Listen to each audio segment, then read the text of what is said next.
Oke, di sini saya lagi berada di Surganesia ya, dimana Surganesia ini salah satu perusahaan yang berdiri untuk atau berdiri di bagian sandang pangan papan. Dan di sini saya ingin mewawancara tentang observasi kinerja karyawan ke owner perusahaan dan salah satu manajernya juga. Oke guys, langsung saja kita masuk ke dalam. Let's go.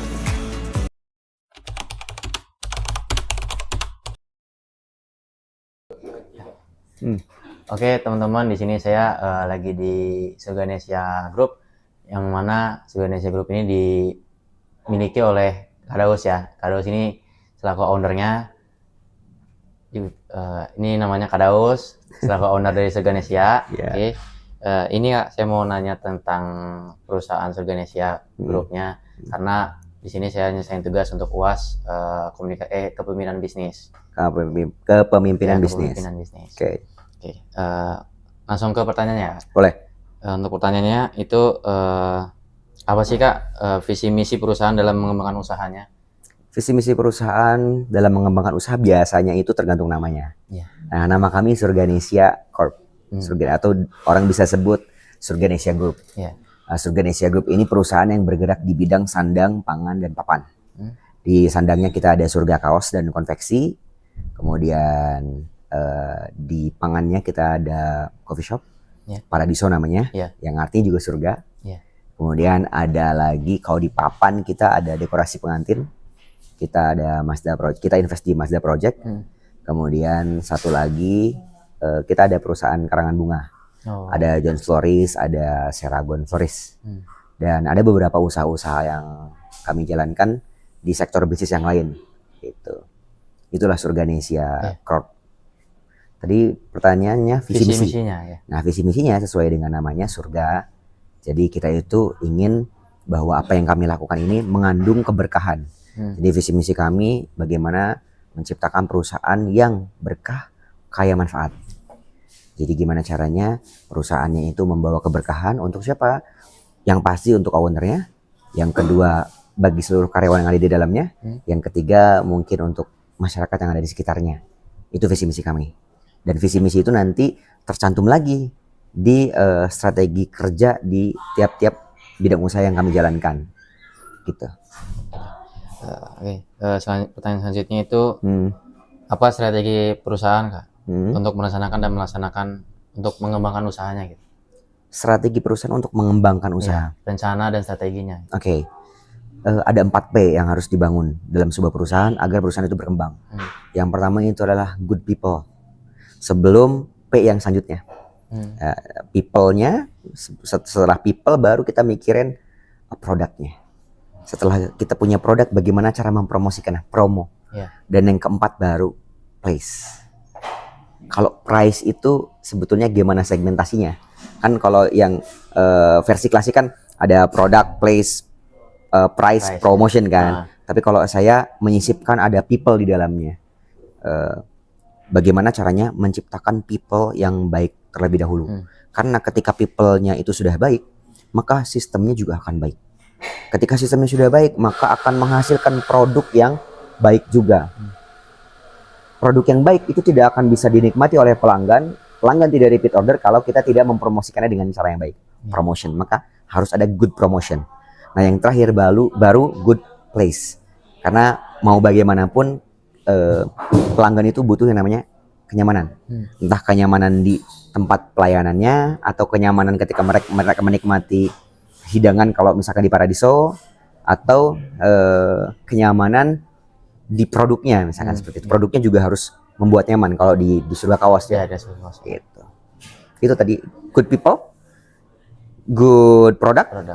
Good promotion sama good place. Itu guys. 4P ya guys. Jadi selanjutnya itu apa sih Kak strategi perusahaan untuk meningkatkan kinerja karyawan? Strategi perusahaan untuk meningkatkan kinerja karyawan. Sudah barang tentu di setiap perusahaan punya yang namanya KPI. KPI itu Key Performance Indicator. Indikator penilaian performa atau penampilan si karyawan sesuai job desk-nya masing-masing. Nah, KPI karyawan itu kan pasti berbeda-beda. Kalau KPI-nya admin seperti apa, KPI-nya staff desain seperti apa, itu tidak bisa disamakan. KPI-nya tukang jahit seperti apa, KPI-nya orang sosial media seperti apa. Nah, yang harus kita tetapkan adalah kita menetapkan KPI-nya terlebih dahulu. Key performance indikatornya seperti apa, agar mereka sebagai karyawan performanya baik. Jadi sebagai atasan kita juga harus meletakkan KPI-nya, SOP dia kerja seperti apa, time schedule-nya bagaimana agar kinerjanya bagus. Jadi karyawan itu jangan cuman sekedar dituntut, tapi juga harus dituntun. Karena kebanyakan leader di sana, karena ini juga tentang leadership ya. Jadi kebanyakan leader di luar sana, di banyak perusahaan itu lebih banyak menuntut daripada menuntun. Yang padahal kalau misalkan ada kesalahan di sebuah bisnis, itu nggak hanya yang disalahkan adalah si karyawannya saja, tapi mungkin kesalahannya dari leadernya nih. Leadernya sudah menuntun apa belum kan gitu. Karena yang namanya karyawan pasti banyak yang kerjanya itu ala kadarnya gitu. Nah, bagaimana mengencourage karyawan untuk care sama si perusahaan? Maka kalau di kami kita punya tagline bahwa di tempat kami itu ada namanya integrity, caring, commitment. Integritas itu apa? Integritas itu harus bekerja sebaik mungkin apapun challenge-nya. Jadi yang namanya karyawan harus punya integritas. Integritas itu dicurahkan lagi lewat apa? Contoh kecil misalkan yang namanya karyawan pasti kebanyakan 9 to 5 gitu kan. Artinya harus disiplin. Ada waktu yang mengikat di situ. Nah, itu integritas. Kemudian ada yang namanya caring. Caring itu kepedulian. Kepedulian dari mana? Kepedulian dari atasan ke bawahan, kepedulian antar bawahan, kepedulian perusahaan ke masyarakat. Nah, itu yang kami bangun bagaimana caranya perusahaan kami itu ada kepedulian sehingga keberkahan itu tadi muncul. Itu caring. Kemudian yang terakhir komitmen. Nah, bagaimana perusahaan itu bisa berkembang tanpa komitmen? Tidak akan pernah ada perusahaan berkembang tanpa komitmen. Untuk menikah aja butuh komitmen kan? Akad nikah kan? Saya terima nikah dan kawinnya bla bla bla. Jadi di setiap apapun itu, komitmen itu is must, adalah sebuah kewajiban, kunci bagaimana untuk bisa berkembang di dalam dunia apapun. Integritas tadi saya bilang, caring. Komitmen. Selanjutnya, bagaimana sih Kak perusahaan mengukur dan mengevaluasi kinerja karyawan? Yang tadi saya bilang, kita harus punya KPI. KPI itu indikator. KPI itu artinya Key Performance Indicator. Indikator penilaian si performanya si karyawan. Gitu. Tapi itu juga kan ada indikator-indikatornya. Panjang sebenarnya kalau kita mau bahas. Dan kamu juga bisa mungkin nanti searching bagaimana KPI itu dibentuk. Bisa searching juga di Google. Tapi KPI itu nanti ditempatkan sesuai job desk-nya masing-masing. Misalkan KPI-nya barista dengan KPI-nya kitchen ya pasti beda. Nah itu. Jadi KPI itu penting.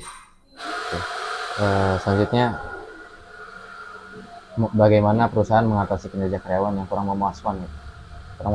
Kinerja karyawan yang kurang memuaskan.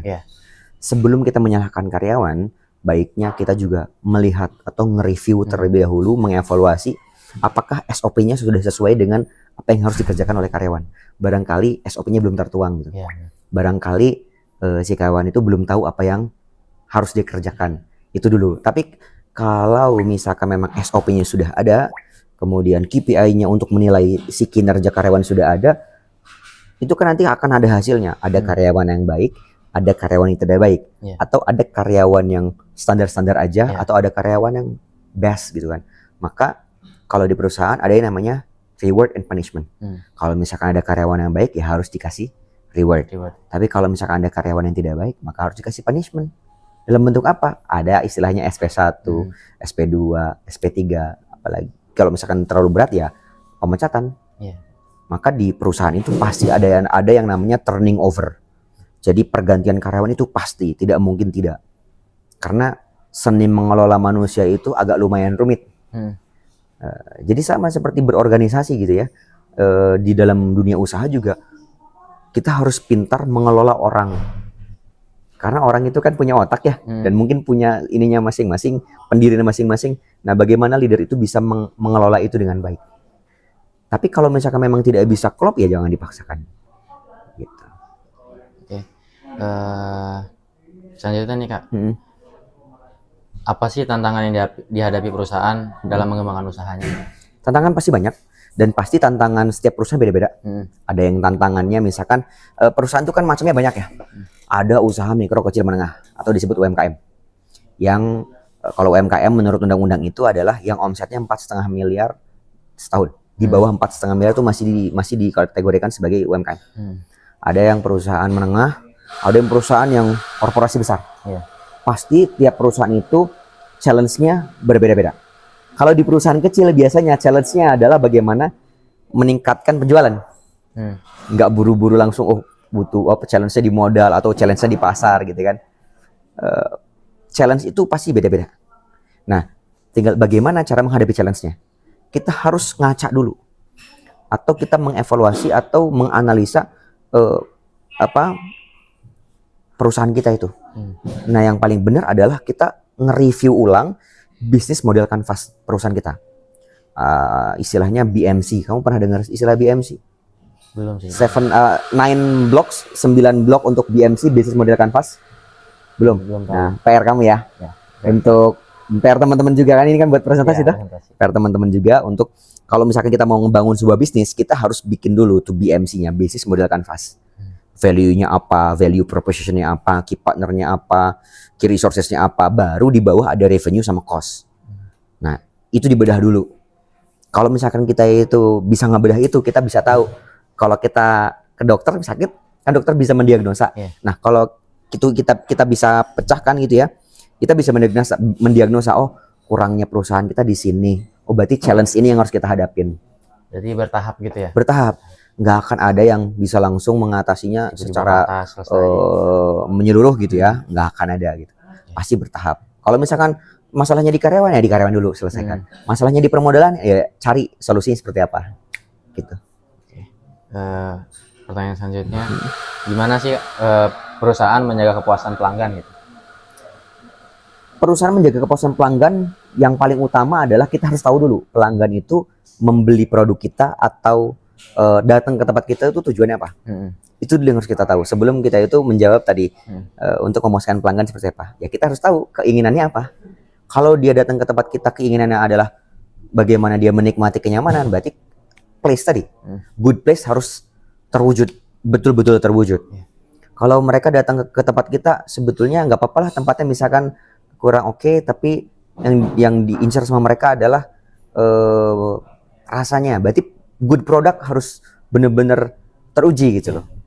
Atau ada yang karena harga gitu kan, ya berarti price-nya harus oke kan gitu. Tapi yang paling penting sebenarnya semua permasalahan itu akan selesai kalau P yang pertama, people. Kalau orangnya udah baik, maka apapun masalahnya bisa dicari solusi. Seperti itu sih. Oke, ini pertanyaan terakhir ya. Ya. Gimana sih perusahaan beradaptasi dengan perubahan pasar dan teknologi di masa sekarang? Ya, ini udah sebuah hal yang mutlak kita hadapin ya.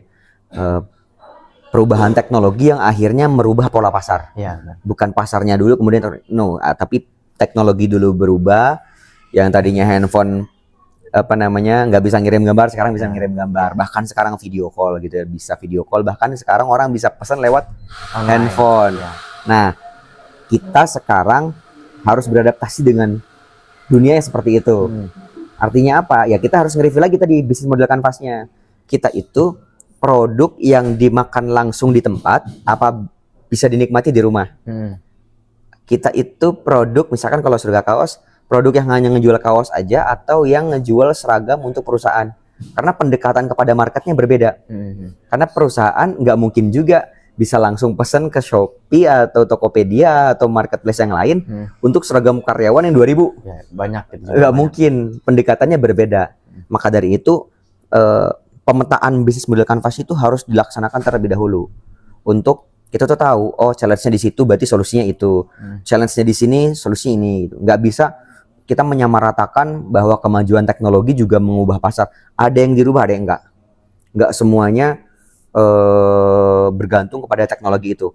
Tapi yang pasti teknologi adalah menjadi tools sekarang. Hanya alat aja atau bahkan bisa dijadikan jembatan aja gitu untuk promosi gitu ya. Tapi tetap sih memang kalau misalkan kita mau maju dan berkembang, ya kita tetap gunakan teknologi, cuman sesuai porsinya. Misalkan eh, contoh misalkan perusahaan batu bara, emang kita bisa jual ke Shopee kan enggak? Enggak ya. Kita usaha nikel bisa dijual di Tokopedia kan enggak? Ya, harus. Tapi kalau mebel bisa nggak? Bisa. Kita jual kursi di Shopee. Tapi tetap kalau big order nggak mungkin pakai Shopee, pasti kan offline aja. Gitu. Jadi tempatkan teknologi sesuai porsinya aja sebenarnya. Apakah kita punya perusahaan, misalkan punya perusahaan tapi kayaknya kita nggak bisa deh masuk ke marketplace, ya udah gunakan teknologi sebagai sarana pemasarannya saja. Gitu. Sarana pemasaran artinya ya bagaimana caranya produk kita dikenal oleh luas meskipun pelayanannya tetap offline. Ya, hanya untuk booster di marketing aja. Seperti itu guys. Oke, mungkin itu saja guys untuk pertanyaannya untuk Kak Daus selaku owner ya dari Surganesia Group. Oke. Terima kasih Kak Daus. Terima kasih untuk waktu malam-malam. Ya. Oke, situ aja. Kita lanjut lagi ke karyawannya. Let's go. Oke, teman-teman, di sini saya lagi sama Mas Haji selaku manajer dari Surganesia ya. Di sini saya ingin mewawancari tentang kinerja dan cara kerja perusahaan dari Surganesia tersebut melalui Mas Haji selaku manajernya. Langsung saja, Mas Haji. Oke. Perkenalkan, saya Dimas Darmawan, saya dari Universitas Primageraha. Izin mengambil wawancara untuk tugas ujian akhir semester, yang mana kebetulan bedanya hari ini, jadi saya ambil di sini. Oke. Untuk pertanyaan pertama, ini gimana sih Mas? Apa sih motivasi Mas Haji dalam bekerja di perusahaan Surganesia ini? Kerja Surganesia pertama, saya yang dari saya terutama pengalaman di wirausahanya, karena selama ini saya bekerja di perusahaan yang lain kurang lebih 4 tahun. Jadi saya bisa menggali potensi saya, baik kemampuan leadership, kemudian kemampuan yang lainnya yang bisa saya gali di perusahaan.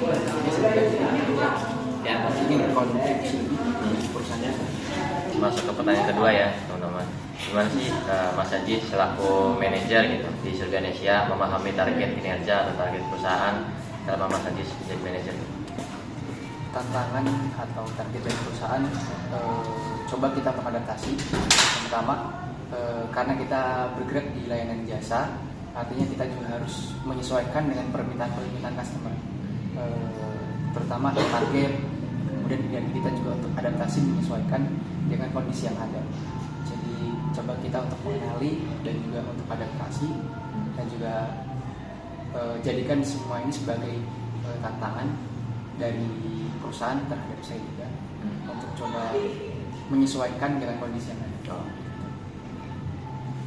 Baik, pertanyaan selanjutnya, gimana sih Mas Haji selaku manajer gitu kan melakukan membantu gitu dari perusahaan itu, membantu Mas Haji untuk memahami target atau mencapai target yang diinginkan dari perusahaan?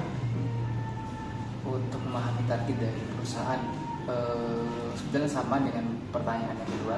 Coba kita untuk adaptasi dan coba kita untuk menyesuaikan dengan kondisi yang ada, karena dari setiap tahun itu berbeda kondisinya. Maka dari itu kita juga menyesuaikan, karena kita layanan jasa, artinya kita juga menyesuaikan dengan permintaan customer seperti apa, kemudian juga baik kualitas produk, kemudian juga ada kinerja karyawan dan lainnya. Coba kita juga terus evaluasi setiap tahunnya, dan setiap bulan, setiap minggu kita juga ada preventif untuk mengadakan perbaikan atau evaluasi. Berarti per bulan atau per tahun itu pasti ada perbaikan ya, di perusahaannya gitu. Terus pertanyaan keempat ini, apa sih tantangan Mas Haji selama jadi manajer di perusahaan Surganesia ini gitu? Tantangannya selama di Surganesia. Tantangan untuk saat ini yang kemungkinan adalah dengan kondisi yang berbeda saat ini, itu banyak beberapa permintaan customer yang cukup cepat. Akhirnya kita juga untuk beradaptasi bagaimana caranya produksi dengan cepat, tepat, dan hasilnya pun memuaskan. Nah, itu tantangan yang cukup berbeda untuk saat ini, karena sebelumnya saya juga sambil memegang usaha Surga Kaos ataupun bekerja di Surga Kaos, saya juga sambil bekerja. Cuman waktu dulu itu ritmenya berbeda. Nah, untuk saat ini permintaan customer itu sangat-sangat berbeda dengan sebelumnya. Jadi permintaannya lebih cepat selesai, kemudian dengan kualitas yang tetap harus dipertimbangkan dengan baik. Itu yang tantangan yang saat ini. Berarti sesuai sama konsumen ya? Mau mengikuti perkembangan zaman juga nggak sih? Betul. Ya. Nah, oke, pertanyaan selanjutnya, apa sih motivasi atau harapan gitu untuk Mas Aji sama perusahaan ke depannya? Motivasi saya ke depan mungkin saya berharap untuk diri saya sendiri bisa tetap konsisten dan komitmen memegang visi misi perusahaan, kemudian juga perusahaan tetap berjalan dengan baik, berkembang serta maju, bukan hanya perusahaannya saja, tapi kita juga bisa menebar kebaikan juga di lingkungan sekitar, terutama dengan beberapa program-program perusahaan yang ada, termasuk visi misinya untuk bermanfaat menjalankan ke lingkungan sekitar. Baik, mungkin itu saja ya Mas Aji untuk pertanyaannya. Terima kasih ini untuk waktunya udah menyempatkan jauh-jauh ya, sama mengganggu waktunya juga, mohon maaf, makasih gitu ya. Oke, mungkin itu aja teman-teman untuk wawancara kali ini bersama Mas Aji selaku manajer dari Surga Nesia. Kurang lebihnya mohon maaf. Terima kasih. Dadah. Thank you for watching.